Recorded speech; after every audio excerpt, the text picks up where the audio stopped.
తెలుగు సినీ చరిత్రలో కొన్ని వేల సినిమాలు విడుదలయ్యాయి. వివిధ జోనర్స్లలో సినిమాలు రూపొందించటం ద్వారా ఎంతోమంది దర్శకులు పరిశ్రమకు పరిచయమయ్యారు. అందులో కొందరు మాత్రమే సక్సెస్ఫుల్ డైరెక్టర్స్గా పేరు తెచ్చుకున్నారు. వారందరిలో ఎంతో భిన్నమైన డైరెక్టర్ బి. విఠలాచార్య. అందరు డైరెక్టర్ల దారివేరు, ఆయన దారివేరు. ప్రేక్షకుల్ని ఓ కొత్త లోకంలోకి తీసుకెళ్లి అక్కడి వింతలు, విడ్డూరాలు చూపించి వారిని సంభ్రమాశ్చర్యాలకు గురిచేయడమే ఆయన లక్ష్యం. థియేటరుకు వచ్చే ప్రేక్షకుల మనసు నిండా వినోదాన్ని, ఓ కొత్త అనుభూతిని నింపి పంపడమే ఆయనకు తెలుసు. గ్రాఫిక్స్ లేని రోజుల్లోనే ట్రిక్ ఫోటోగ్రఫీ ద్వారా ప్రేక్షకుల్ని మాయచేసి థ్రిల్ చేయటం ఆయనకు వెన్నతో పెట్టిన విద్య. జానపద చిత్రాలను తీయాలంటే విఠలాచార్యకు తప్ప మరొకరికి సాధ్యం కాదని నిరూపించుకొని జానపద బ్రహ్మగా పేరు తెచ్చుకున్నారు. టక్కు, టమారా, గజకర్ణ, గోకర్ణ, ఇంద్రజాల, మహేంద్రజాల విద్యలను తెలుగు ప్రేక్షకులకు పరిచయం చేశారు విఠలాచార్య. సినిమాలకు మ్యాజిక్ తప్ప లాజిక్ అవసరం లేదని గట్టిగా నమ్ముతారాయన. అందుకే ఆయన కెరీర్లో ఆ తరహా సినిమాలనే రూపొందించారు. అలా ఆయన మంత్రదండం నుంచి పుట్టుకొచ్చిన సినిమానే జగన్మోహిని. ఈ చిత్రంలో కెమెరా టెక్నిక్స్ ఉపయోగించి దెయ్యాలను సృష్టించాడు. పాము, గద్ద, ఇతర జంతువులను క్రియేట్ చేసి ప్రేక్షకులను కడుపుబ్బా నవ్వించాడు. ఈ చిత్రం చేయడానికి ముందర విఠలాచార్య తీసిన చిత్రాలు బాక్సాఫీస్ వద్ద బోల్తా కొట్టగా ఈ మూవీతో మళ్లీ ఫామ్లోకి వచ్చాడు విఠలాచార్య. నరసింహరాజు, జయమాలిని, ప్రభ హీరోయిన్స్ గా నటించగా నరసింహరాజు తల్లిగా మహానటి సావిత్రి నటించారు. హీరో నరసింహరాజు అంటే ఎవరో ఇప్పటి తరం వారికి తెలియకపోవచ్చు. 1970లో ఆయన ఎన్నో విజయవంతమైన సినిమాల్లో నటించారు. ఆయనకు ఉన్న ముద్దుపేరేంటో తెలుసా? ఆంధ్ర కమల్ హాసన్. ఆయన 1970 నుంచి చాలా సినిమాల్లో హీరోగా నటించి తెలుగు సినిమా ఇండస్ట్రీలో తనకంటూ ఓ ప్రత్యేక స్థానాన్ని సంపాదించుకున్నారు.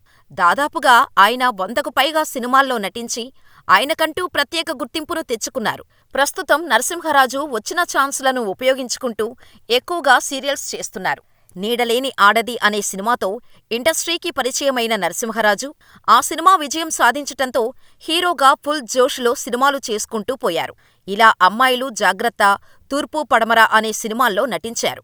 ఇలా మంచి హీరోగా పేరు తెచ్చుకున్న నరసింహరాజుకి స్టార్డమ్ తెచ్చిన సినిమా మాత్రం 1978లో వచ్చిన జగన్మోహిని సినిమానే. అయితే జగన్మోహిని సినిమాకు ముందుగా నరసింహరాజును హీరోగా అనుకోలేదట విఠలాచార్య. ఆయన అప్పటికే సీనియర్ ఎన్టీఆర్, ఏఎన్నార్ లాంటి సీనియర్ హీరోలతో సినిమాలు చేయటంతో వారిలో ఎవరితోనైనా జగన్మోహిని సినిమా చేద్దామని అనుకున్నారట. కానీ ఎందుకో డైరెక్టర్ విఠలాచార్యకు జగన్మోహిని సినిమాకు నరసింహరాజు కరెక్టుగా సెట్ అవుతారని అనిపించిందట. అదే సమయంలో నరసింహరాజు తన స్నేహితుడితో కలిసి విఠలాచార్య గారి సినిమా షూటింగుకు వెళ్లారట. ఆయనను చూసిన నరసింహరాజు ధైర్యం చేసి విఠలాచార్య గారి దగ్గరకు వెళ్లి ఏమైనా ఆధ్యాత్మికతకు సంబంధించిన పాత్రలు ఉంటే ఇస్తారా అని అడిగారట. ఆయన క్షణమాగి జగన్మోహిని అని ఓ సినిమా తీస్తున్నాం, అందులో ఇస్తా అన్నారట. అందులో ఏదో ఒక చిన్న క్యారెక్టర్ వస్తుంది అనుకుంటే హీరోగా ఛాన్స్ కొట్టేశారు నరసింహరాజు. అంతేకాదు, క్లబ్ డాన్సర్ సాంగ్స్ కి ఫేమస్ అయిన జయమాలినిని ఈ సినిమాలో జగన్మోహిని పాత్రకు సెలెక్ట్ చేసి సంచలనం సృష్టించారు. ఇలా కేవలం దర్శకత్వమే కాకుండా ఈ సినిమాతో చిత్ర నిర్మాణాన్ని కూడా విఠలాచార్య చేపట్టారు. గ్రాఫిక్స్ లేని రోజుల్లో కెమెరా ట్రిక్స్తో సినిమాను ఎవరి అంచనాలకు అందకుండా తీశారు. ఇలా 1978 ఆగస్టు నెలాఖరులో రిలీజైన జగన్మోహిని సూపర్ డూపర్ హిట్. అదే సమయంలో ఎన్టీఆర్ రాజపుత్ర రహస్యం, సింహబలుడు, కృష్ణ సింహగర్జన సినిమాలు ఉన్నా సరే వాటి దాటిని తట్టుకొని జగన్మోహిని నిలబడిందంటే అది విఠలాచార్య గారి గొప్పతనమే. అంత క్రేజ్ ఉండేది విఠలాచార్య గారి సినిమాలంటే. విఠలాచార్య సినిమా అంటే చాలు ప్రేక్షకులు హీరో ఎవరు అని కూడా చూసేవాళ్లు కాదు. ఆయన పేరు చూసి సినిమాకు వచ్చేసేవాళ్లు. అంత క్రేజ్ ఉండేది. షూటింగ్ షెడ్యూల్ అస్సలు ఆయన పాడు చేయరు.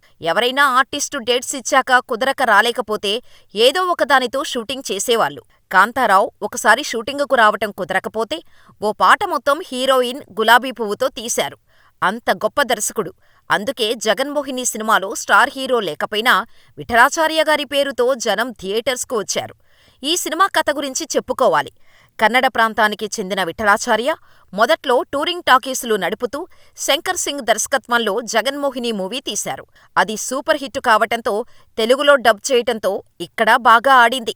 అదే కథను అటూ ఇటూ మార్చి విఠలాచార్య గారు జగన్మోహిని మూవీ తలపెట్టారు. ఇక్కడ చెప్పుకోవాల్సిన విషయమేంటంటే నరసింహరాజు తల్లిగా మహానటి సావిత్రి నటించింది. నరసింహరాజు భార్య పాత్రలో ప్రభ నటించింది. హాస్యనటుడు సారథి నటించగా ఆయనకు మంచి పేరు వచ్చింది. మీకింకో షాకింగ్ విషయం చెబుతాను. ఈ సినిమాలో పాము, పులి, పొట్టేలు కూడా నటించాయి.